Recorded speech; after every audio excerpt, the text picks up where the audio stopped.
எல்லாருக்கும் வணக்கம். இன்றைக்கி நம்ம இந்த வீடியோவில் என்ன பார்க்க போகிறோம்னா, Anna university online mode proctor watch பண்ணுற மாதிரி ப்ராக்டிக்கல் எக்ஸாமினேஷன்ஸ் கண்டக்ட் பண்ண போகிறோம் அப்படின்னு சொல்லி ஆல்ரெடி ஒரு சர்க்குலர் பப்ளிஷ் பண்ணிட்டாங்க.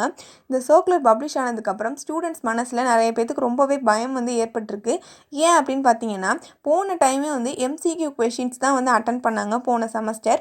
அந்த செமஸ்டரில் நிறையா ஸ்டூடெண்ட்ஸ் ஃபெயில் ஆனாங்க. அதே மாதிரி இந்த ப்ராக்டிக்கல் எக்ஸாமினேஷன்ஸும் இப்போ எம்சிக்யூ டைப்பில் வைக்கிறாங்க, ப்ராக்டர் வாட்ச் பண்ணுற மாதிரி. இதுலேயும் எங்களுக்கு நிறையா ஸ்டூடெண்ட்ஸ்க்கு ஃபெயில் போடுவாங்களா அப்படின்னு சொல்லிட்டு நிறையா ஸ்டூடெண்ட்ஸ் பயப்படுறாங்க. ஸோ யாரும் ஃபஸ்ட்டு பயப்படாதீங்க. ஏன் பயப்படக்கூடாது அப்படின்னு பார்த்தீங்கன்னா, போன டைமே உங்களுக்கு ஒரு எக்ஸ்பீரியன்ஸ் கிடச்சிருக்கும். ஏன்னா நீங்கள் போன டைமே இந்த செமஸ்டர் ஃபுல்லுமே நீங்கள் ஆன்லைன் மோட் எக்ஸாமினேஷன்ஸ் தான் நீங்கள் அட்டன் பண்ணியிருப்பீங்க. ஸோ எந்த ஸ்டூடெண்ட்ஸும் பயப்பட தேவையில்லை. போன டைம்ஸ் நீங்கள் பண்ண மிஸ்டேக்ஸ் எல்லாத்தையுமே இந்த டைம்ஸ் நீங்கள் ரெக்டிஃபை பண்ணிவிட்டு கரெக்டாக பண்ணுங்கள். நீங்கள் கரெக்டாகவே எல்லா எக்ஸாமினேஷன்ஸ் உங்களால் அட்டன் பண்ண முடியும். நல்ல மார்க்ஸும் உங்களால் ஸ்கோர் பண்ண முடியும். இன்றைக்கி நாம் இந்த வீடியோவில் என்ன பார்க்க போகிறோம் அப்படின்னு பார்த்தீங்கன்னா, first year, second year, third year ஸ்டூடெண்ட்ஸ்க்கு எப்படி இந்த 15 எம்சிக்யூ கொஷின்ஸை அட்டன் பண்ணுறது சுலபமாக, அதே மாதிரி மெட்டீரியல்ஸ் ரெக்வயர்ட், அப்புறம் ப்ரொசீஜர் இதெல்லாம் எப்படி ஈஸியாக ஞாபகம் வச்சுக்கிறது, தென் வைவா வாய்ஸ் எப்படி அட்டன் பண்ணுறது அப்படின்னு சொல்லிட்டு இந்த வீடியோவில் பார்க்கலாம். இந்த வீடியோ ஸ்கிப் பண்ணாமல் பாருங்கள், அப்போ தான் உங்களுக்கு எந்த டவுட்டும் வராது. சரி, வாங்க வீடியோக்குள்ளே போகலாம். ஃபர்ஸ்ட் எல்லா ஸ்டூடெண்ட்ஸ்க்கும் இன்னொரு டவுட் இருக்குது. என்ன டவுட் அப்படின்னு பார்த்தீங்கன்னா, ரெக்கார்ட் நோட் எழுதணுமா அப்படின்னு சொல்லிட்டு. ரெக்கார்ட் நோட்டுக்கு மார்க் இருக்குங்க. உங்கள் காலேஜில் ஸ்டாஃப்ஸ் ரெக்கார்ட் நோட் எழுத சொன்னாங்க அப்படின்னா கண்டிப்பாக எழுதுங்க. அதே மாதிரியே ஸ்டாஃப்ஸ் எழுத சொல்லலை அப்படின்னா நீங்கள் எழுத தேவையில்லை. தென் அப்சர்வேஷன் எழுதணுமா அப்படின்னு கேட்டிங்கன்னா, அப்சர்வேஷனில் எழுத தேவையில்லைங்க. ரெக்கார்ட் நோட் மட்டும் எழுதினாலே போதும். அதுவும் எந்த காலேஜில் ரெக்கார்ட் நோட் எழுத சொல்கிறாங்களோ அந்த காலேஜில் மட்டும் எழுதினா போதும். தென் இப்போ இந்த 15 எம்சிக்யூ கொஷின்ஸ் எப்படி அட்டன் பண்ணுறது அப்படின்னு பார்த்தீங்கன்னா, நீங்கள் ஒரு ரெக்கார்ட் நோட்டில் ஒரு 15 எக்ஸ்பிரிமெண்ட்ஸாவது எழுதியிருப்பீங்க.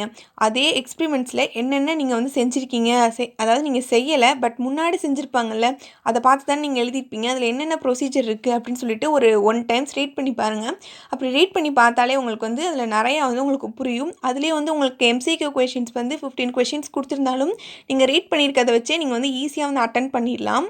தென் இந்த மாதிரி ரீட் பண்ணுறனால உங்களுக்கு இன்னொரு ஒரு அட்வான்டேஜும் இருக்குது. என்ன அட்வான்டேஜ் அப்படின்னு பார்த்தீங்கன்னா, இப்போ நீங்கள் ரீட் பண்ண எங்கெங்கே என்னென்ன மெட்டீரியல்ஸ் யூஸ் பண்ணியிருக்காங்க அப்படின்னு சொல்லிட்டு உங்களால் ஈஸியாக ஞாபகம் வச்சுக்க முடியும். அதே மாதிரியே என்னென்ன ப்ரொசீஜர் நீங்கள் எழுதியிருக்கீங்க அப்படின்னு சொல்லிட்டு நீங்கள் ரீட் பண்ணும்போதே கதை மாதிரி நீங்கள் ஞாபகம் வச்சுக்கிட்டிங்கன்னா உங்களுக்கு ரொம்பவே ஈஸியாக இருக்கும். தென் இந்த எய்ம் எப்படி எழுதுறது அப்படின்னு பார்த்தீங்கன்னா, ஆல்ரெடி கிவன்லேயே கொடுத்துருப்பாங்க. அதை பார்த்தே நீங்கள் எய்ம் எழுதிக்கலாம். நீங்கள் அந்த மாதிரி கண்டினியூஸாக ரீட் பண்ணும்போதே உங்களுக்கு மெட்டீரியல்ஸ் ரெக்வயர்டில் உங்களுக்கு ஞாபகம் வந்துடும். அதே வச்சு நீங்கள் மெட்டீரியல்ஸ் ரெக்வயர்ட்ஸ் எல்லாமே நீங்கள் எழுதிக்கலாம். ப்ரொசீஜர் தான் நீங்கள் கதை மாதிரி ஞாபகம் வச்சுருப்பீங்கல்ல, ஸோ ஈஸியாக எழுதிடலாம். இல்லை எனக்கு இது எதுவுமே இந்த மாதிரிலாம் செய்ய தெரியாது அப்படின்னு நினச்சிங்கன்னா, 3 ஹார்ஸ் ஆனால் உங்களை ப்ராக்டர் வாட்ச் பண்ண தான் செய்வாங்க. உங்களோட இன்டர்னல் எக்ஸ்டர்னல் ஸ்டாஃப் உங்களை வாட்ச் பண்ண தான் செய்வாங்க.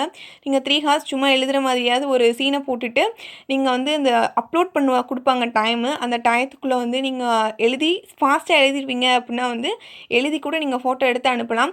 பட் நீங்கள் இந்த மாதிரி ரீட் பண்ணி எழுதுனீங்கன்னா உங்களுக்கு கொஞ்சம் நாலேஜும் இதனால் வளரும். ஏன்னா நீங்கள் இந்த எக்ஸ்பெரிமெண்ட்ஸ் எதுவுமே செஞ்சுருக்கவே மாட்டீங்க. இது என்ன அப்படின்னு சொல்லிட்டு உங்களால் தெரிஞ்சுக்கவாது முடியும்.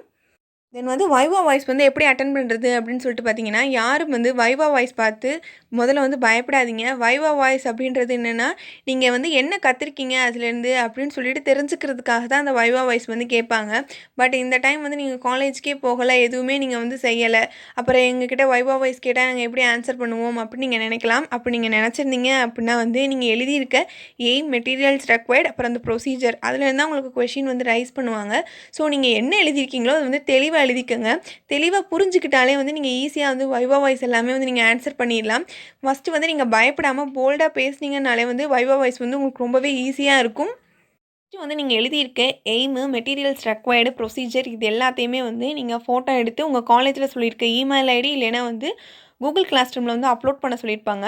இன்டர்னல் எக்ஸ்டர்னல் 2 பேத்துக்குமே மெயில் சென்ட் பண்ணுற மாதிரி இருக்கும். கூகுள் கிளாஸ் ரூம்லனா நீங்கள் கூகுள் கிளாஸ் ரூமில் சொன்னாங்கன்னா நீங்கள் அதில் அப்லோட் பண்ணுற மாதிரி இருக்கும். இதை யார் வேல்யூவேட் பண்ணுவாங்க, இந்த ஆன்லைன் மோட் ப்ராக்டிக்கல் எக்ஸாமினேஷன்ஸ் பேப்பரை யார் வேல்யூவேட் பண்ணுவாங்க அப்படின்னு நீங்கள் திங்க் பண்ணிங்கன்னா, உங்கள் காலேஜ் ஸ்டாஃப் தான் இதை வேல்யூவேட் பண்ணுவாங்க. ஸோ எந்த ஸ்டூடெண்ட்டும் பயப்பட தேவையில்லை. உங்கள் கரெக்ஷன் லிபரலாக தான் இருக்கும்.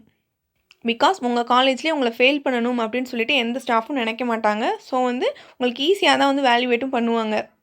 ஸோ எல்லா ஸ்டூடெண்ட்ஸும் வந்து ப்ராக்டிக்கல் எக்ஸாமினேஷன்ஸ்க்கு வந்து ப்ரிப்பேர் பண்ண ஸ்டார்ட் பண்ணுங்கள். பிகாஸ் வந்து ஸ்மார்ட் ஒர்க் இருக்கலாம், அதே மாதிரி கொஞ்சம் ஹார்ட் ஒர்க்கும் வேணும். ஏன்னா நீங்கள் ஹார்ட் ஒர்க் வந்து எவ்வளோ பண்ணுறீங்களோ அதுக்கேற்ற மாதிரி உங்களுக்கு பலன் கண்டிப்பாக கிடைக்கும். ஸோ வந்து எல்லா ஸ்டூடெண்ட்ஸும் வந்து ப்ராக்டிக்கல் எக்ஸாமினேஷன்ஸ்க்கு வந்து நல்லாவே ப்ரிப்பேர் பண்ணுங்கள். All the best. இந்த வீடியோ வந்து உங்களுக்கு யூஸ்ஃபுல்லாக இருக்கும்னு நினைக்கிறேன். இந்த வீடியோ உங்களுக்கு பிடிச்சிருந்துச்சுன்னா லைக் பண்ணுங்கள், ஷேர் பண்ணுங்கள், மறக்காமல் சப்ஸ்கிரைப் பண்ணிக்கோங்க. உங்களுக்கு ஏதாவது டவுட் இருந்துச்சுன்னா கமெண்ட் பண்ணுங்கள். நீங்கள் வந்து ஏதாவது டவுட் வந்து எங்கிட்ட ப்ரைவேட்டாக கேட்கணும் அப்படின்னு நீங்கள் நினச்சிங்கன்னா என் இன்ஸ்டாகிராம் ஐடியை வந்து கீழே டிஸ்கிரிப்ஷனில் தரேன். வேணுன்றவங்க யூஸ் பண்ணிக்கோங்க. தேங்க்யூ ஃபார் வாட்சிங். Thank you so much.